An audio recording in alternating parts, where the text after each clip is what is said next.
Hello and welcome to the Daily Fantasy 5 for this Tuesday, July 2nd. This is episode 133, and we are bringing you the 5 things you need to know every day in the world of fantasy sports. Today, we are covering some more NBA free agent moves. I will tell you the fantasy implications of those moves, and then we're going to be doing our fantasy tight ends, our top 20 this week. We're doing today tight ends 20 through 16, so the bottom 5. They are a motley crew, let me tell you that. And we'll get to all that news right after a word from our sponsor, www.mathradio.com. Join mathradio.com to pick up an online math course for as little as $9.99 to help your child ages 7 through 17 get better grades, score higher on exams, and even get into college. That is www.mathradio.com. All right. So the first bit of news we reported on yesterday, but then it kind of fell through and then it's back on again. There is a 4-team trade that is official now for Jimmy Butler to be going to Miami. Again, we love Jimmy Butler in this place.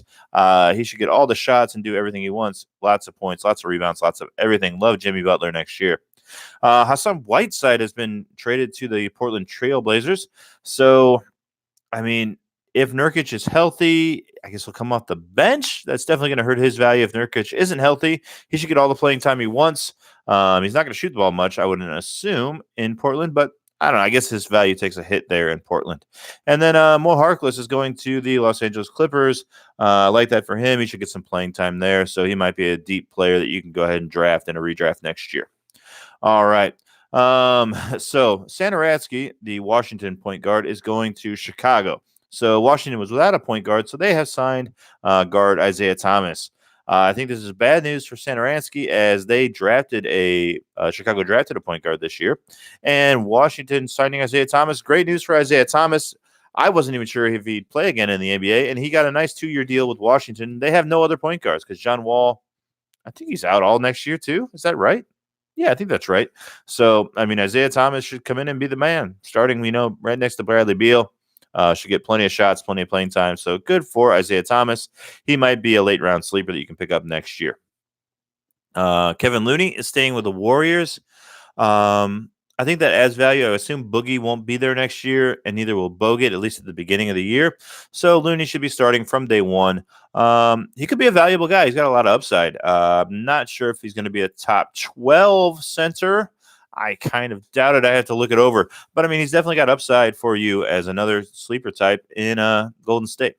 And then we have Cantor going to the Celtics. He looks like he's going to be the starting center unless they pull off some trade. And offensively, that guy is amazing. As long as he can stay on the floor long enough to put up his stats, I think he'll get the job done as far as a fantasy center goes. That should be a really nice value. He also gets rebounds. Those count as well. He's not going to put up the blocks or the steals. He just doesn't really play defense at all. But hopefully he can stay on the floor and put you up those offensive counting stats. So those are the moves from free agency yesterday that we didn't go over the day before. All right, let's get into this tight end group. So tight end gets really, really, really nasty after about, 11 or 12. Man, if you're in a deep league like a 20-teamer, I would recommend going out and spending the money and getting one of the elite. You don't have to get one of the elite guys on top, but boy, you don't want to be picking around 18 or 19. I'll go through it with you right now. All right, so number 20, I picked Benjamin Watson. Okay, he finished 21st last year. He's suspended for the first 4 games of the year. Yeah, that's right. And I still picked him as my number 20 tight end.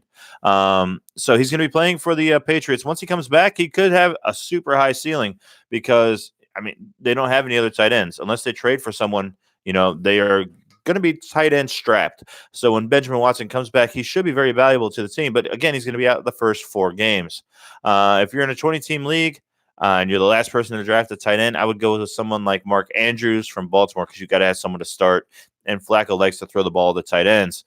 But if you are just in a normal league, and, I wouldn't draft Ben Watson either. I would just wait until maybe week 3, pick him up a week early, and see if you can catch lightning in a bottle there. But you don't need to spend a draft pick on him now. Take a flyer on a wide receiver or a running back. All right, number 19, I've got Jimmy Graham. I think Jimmy Graham is washed up. He finished 13th amongst wide receivers in the Green Bay offense last year with, I guess he still has upside, right? The Packers have a new offense this year. We'll see how they perform. Rodgers is still throwing the ball in Green Bay. So I guess it's possible Jimmy Graham rebounds and has a revitalization of his career. I just think he's more likely to finish as the 20th tight end than as the 10th this year. So I've got him way down at number 19, but I certainly don't mind taking him. If you are in, like I said, a 20-team league, getting him at number 19 or 18, I don't think it's possible, but I think it's good value. All right. The next guy is Jordan Reed. He is coming in at number 18 for me. I've always had like a soft spot for Jordan Reed. I feel like when he's out there playing, he is amazing. He finished last year as the 15th overall wide receiver. And the problem is he's often hurt. But, I mean, he couldn't have a better situation. He's got bad quarterbacks that should be relying on dump offs and throwing the ball to the tight end. The team has no other weapons really to speak of. Jordan Reed might be the best weapon on the entire team. I don't know. I guess Geis is a better weapon and he can catch the ball out of the backfield. But as far as receivers goes, they don't have anything else. I mean, the problem really is that he's always hurt. He's never healthy. So I would take a chance on Jordan Reed, especially in your daily fantasy matchups. He might get a good matchup against a soft defense where maybe somebody that's got a good offense and a soft defense where the Redskins will have to pass. Jordan Reed might see a lot of work that way. Okay, number 17, I have Delanie Walker. He is the injured Tennessee tight end. So he didn't play much of the 2018 season, but he's being drafted in the top 10. I don't get it. The guy is 34 years old, coming off a season-ending injury last year, and they expect him to be back to doing what he did in 2017, 16, 15. He did have a streak of over 100 targets 4 years in a row. That's nice. I'm just not putting any of my fantasy dollars into Delanie Walker. I don't trust it. All right, and then finally for today, we have number 16, Hunter Henry. Kind of the same category here as Delanie Walker. I don't really want to be drafting Hunter Henry. Draft your tight ends before this. But I tell you what, it's absolutely nuts. Hunter Henry is being drafted as the 5th overall tight end in fantasy football. I do not get it. I have no idea why he's being drafted that high. I suppose there isn't really any competition for him in not San Diego, the Los Angeles Chargers. But, I mean, number 5, that's just crazy. There's plenty of receivers to throw the ball to. You can throw the ball to the backs. I don't know why Phillip Rivers is going to feel obligated to throw the ball to Hunter Henry. He only had 81 receptions in his first 2 seasons with the Chargers. I mean, he did have, 8 touchdowns in 2016, but that could have been a fluke. In 2017, he only had 4. And like I said, last year he didn't play. He had 0. So while the hype for Hunter Henry, I'm not buying. Like I said, I have him rated 16th, whereas he's going 5th in ESPN ADP right now. So, yeah, I'm way out on Hunter Henry. I let somebody else draft him ahead. I'd rather take a whole bunch of other guys before I took a risk on Hunter Henry. Okay, that's it for today. Tomorrow we'll be back with all the fantasy news. We'll be doing tight ends, 10 through 15? No, 11 through 15. We'll do 5 more tomorrow.